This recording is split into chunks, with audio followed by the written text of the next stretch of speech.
Again, and welcome back to Platonic Soul. I hope you've been well. So today we're looking again at this amazing dialogue, the Phaedrus, specifically one idea advanced in it that might deeply challenge our idea of philosophy and really of wisdom itself, I think, actually. This idea comes out of what I think is really the central question in this dialogue. How do we deal with our impulses? How are they related to finding goodness and happiness in life? Should we just ignore them and try to follow reason alone, like a true philosopher?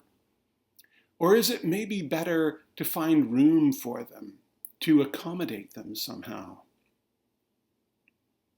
This idea comes out in a particularly stark way in the passage we're looking at today. It's an idea that modern philosophers, though not ones in previous eras, I don't think, it's an idea that these modern philosophers haven't found really easy to process, to reconcile with philosophy as they and a lot of us understand it today. It's certainly challenged the way I understand wisdom through my life, the way I understand myself, and the way I understand life. And I think reflection on it can be really liberating. This idea is a central theme of this whole series, and by the end of this episode, I hope to give you some idea of why this is so. Okay, so here's what I'm talking about. You may remember that when we left off, Socrates was struck by this mysterious feeling that in making an sort of what you could call anti-erotic speech, in a similar vein as the one Phaedrus had just recited, that speech by the orator Lysias, who I think we can suspect with some justification had concealed erotic designs himself on Phaedrus, and this is what Socrates suspects also. So giving a speech in a similar vein as that one, actually, suddenly Socrates has this sense that he's committed a grave offense against the god Eros. And so to atone for that, he launches into a completely different kind of speech, a pro-erotic one, you could say. As he calls it, a palinode, a speech of retraction, a palinode for Eros. And the very first point he makes in this speech is that his blanket condemnation of Eros would only make sense if madness, this out-of-control state of mind to which Eros brings us, were simply bad. In fact, he says, the best things we have come from madness, and the Greek word here, by the way, is mania, when it is given as a gift of the god. The best things we have come from mania when it is given as a gift of the god. So what could Socrates possibly mean by this?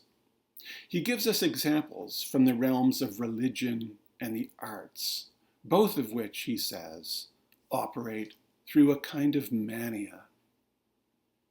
He says, the prophetess of Delphi and the priestesses at Dodona are out of their minds, and you probably have heard of Delphi. Dodona was a place in Western Greece where the priestesses were said to read the future in the whispering of the wind in oak leaves.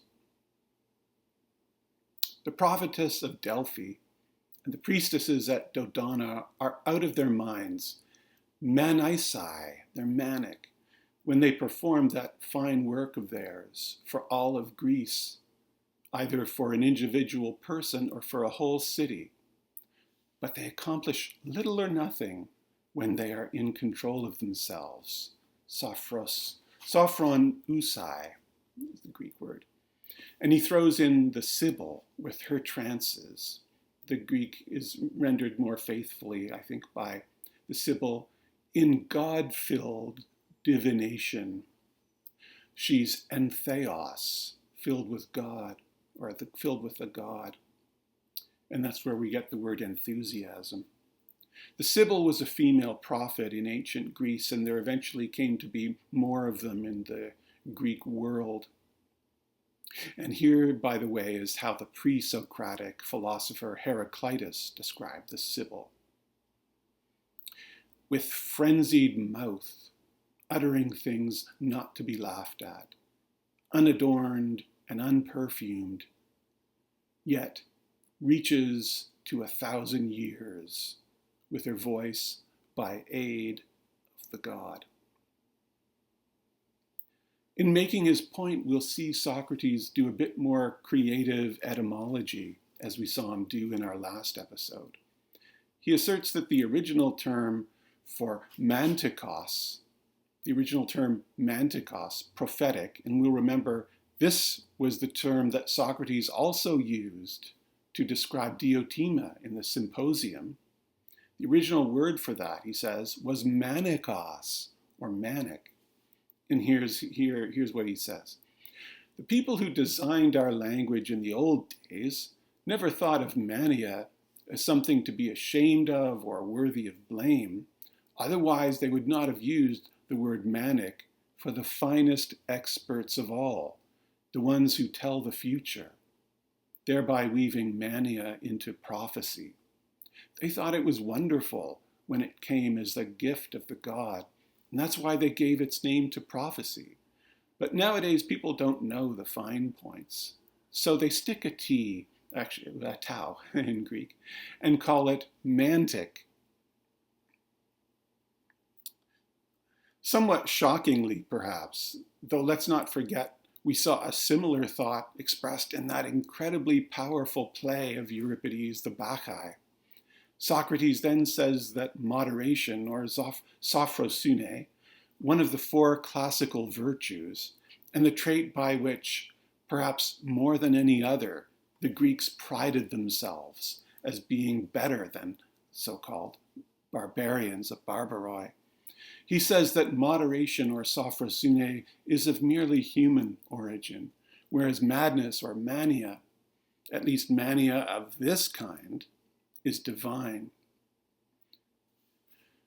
Divine mania can also benefit not just the community, but those who actually experience it, Socrates continues. He says, it turns up among those who need a way out, seeking to be set free, the Greek is saying literally, and comforts them with its prophecies, prayers, mystic rites, and purifications.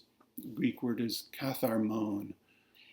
This Greek word catharsis means purification, actually, at its root. Comforts them with its purifications that bring the man it touches through to safety for this and all time to come. That kind of mania in which artists are inspired to create, Socrates says, is likewise a gift from the gods, namely, of course, the muses. The state of consciousness operates, especially among sensitive people, he seems to be suggesting. It, he says, takes a tender virgin soul and awakens it to a Bacchic frenzy of songs and poetry.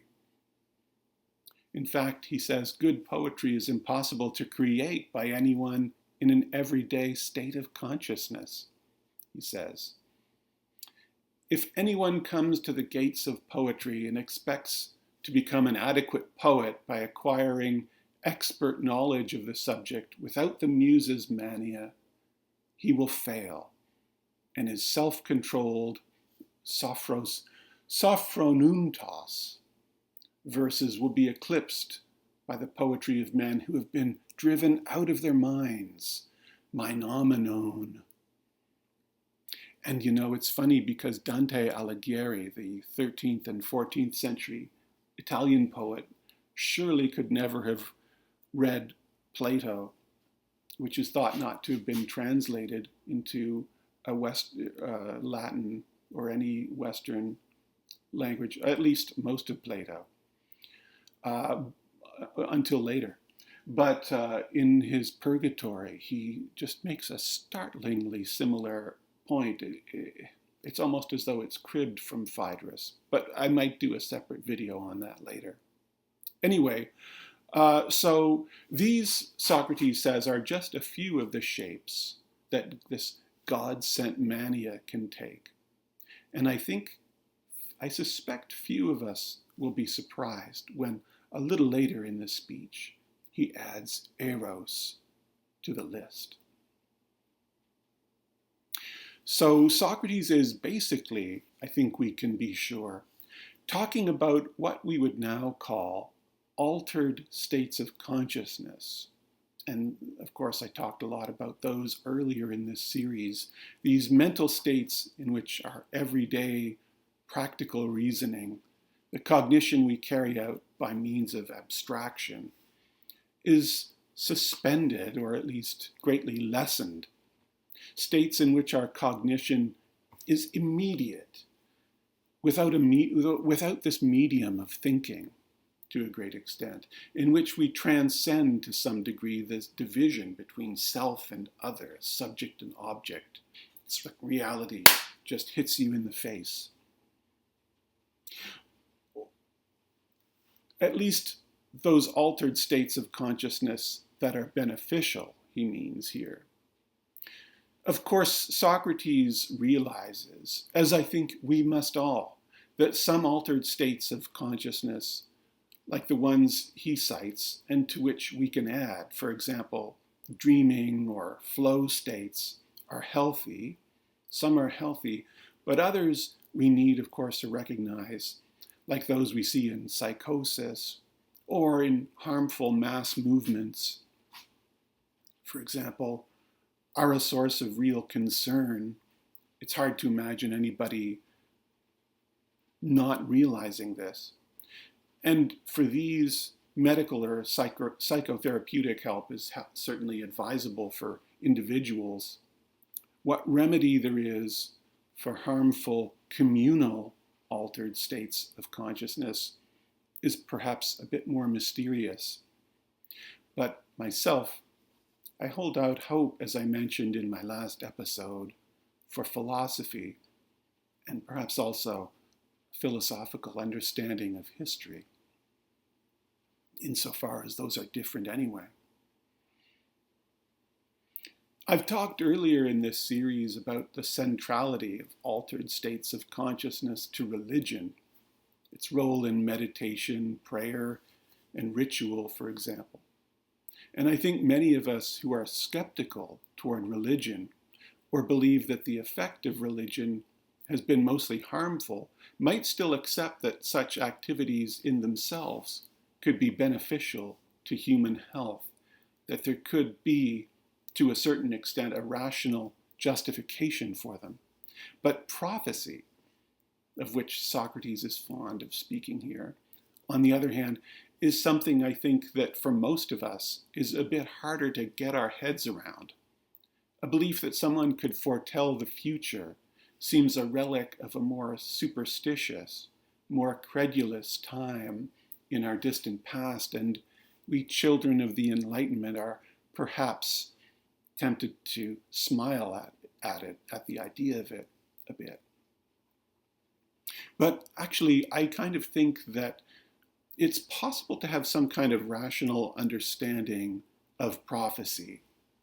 I'm thinking, for example, of the work of some of the great historians and other teachers of the humanities, whose work can have this effect of heightening or deepening our understanding of human destiny, and in a way, expanding our consciousness.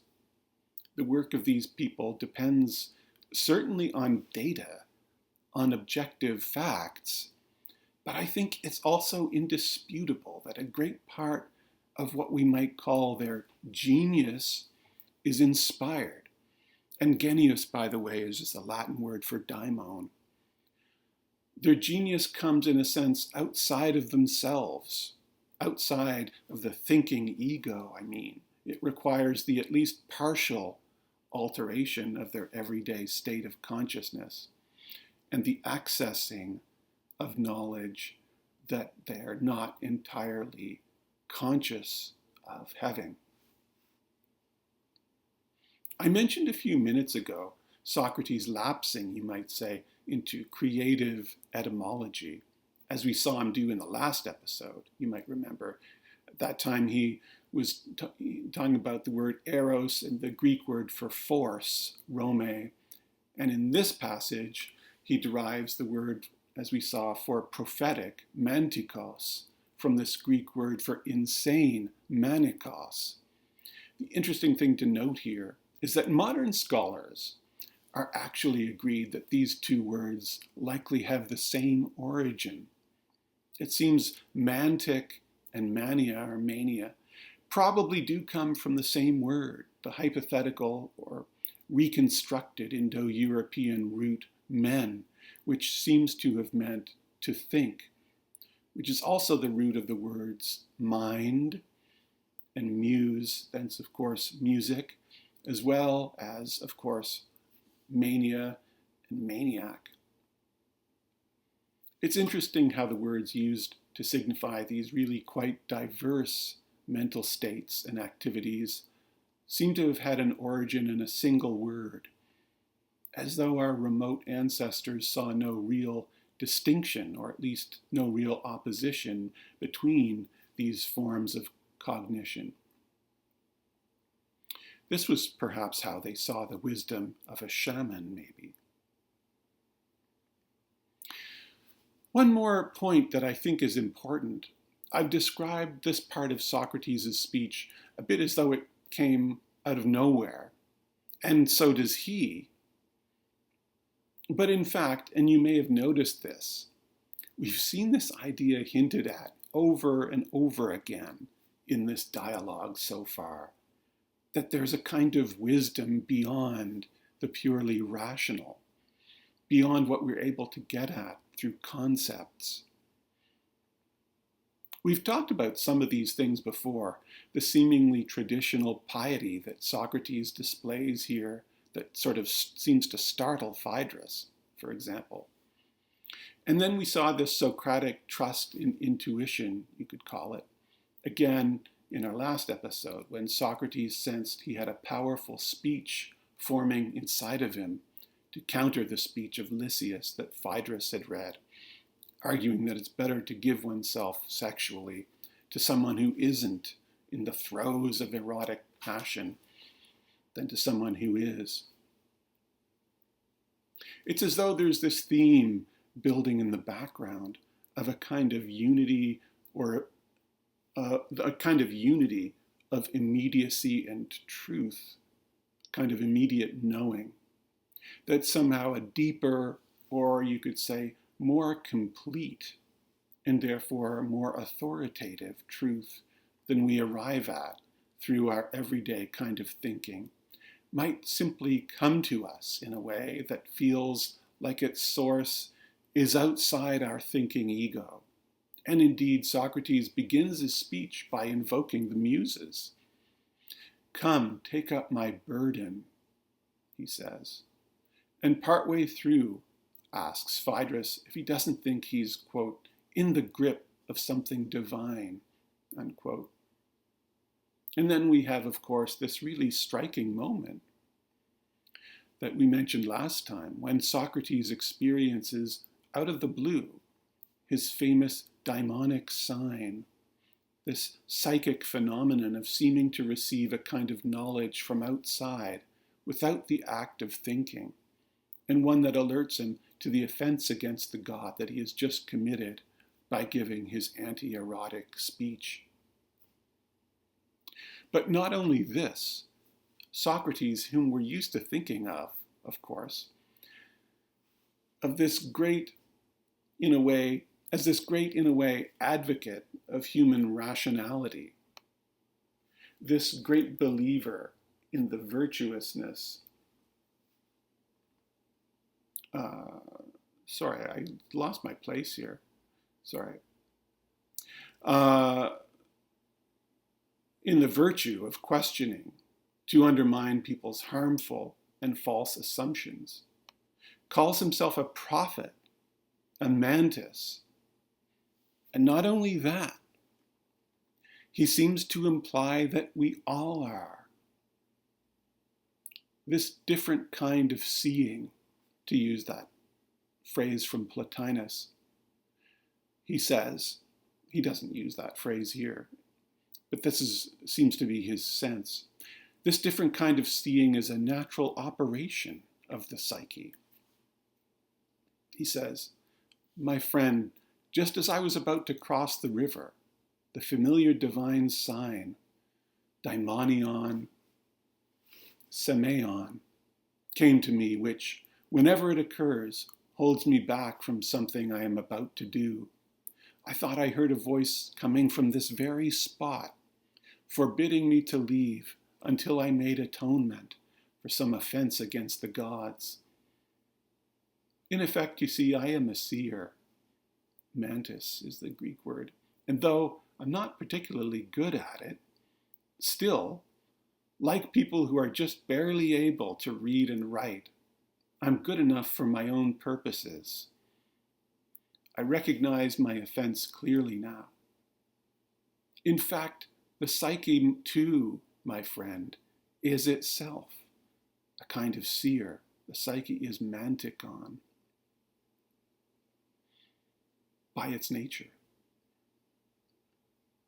How on earth could a philosopher allow this kind of thinking, if it can even be called thinking, into what should be the sanctum of reason?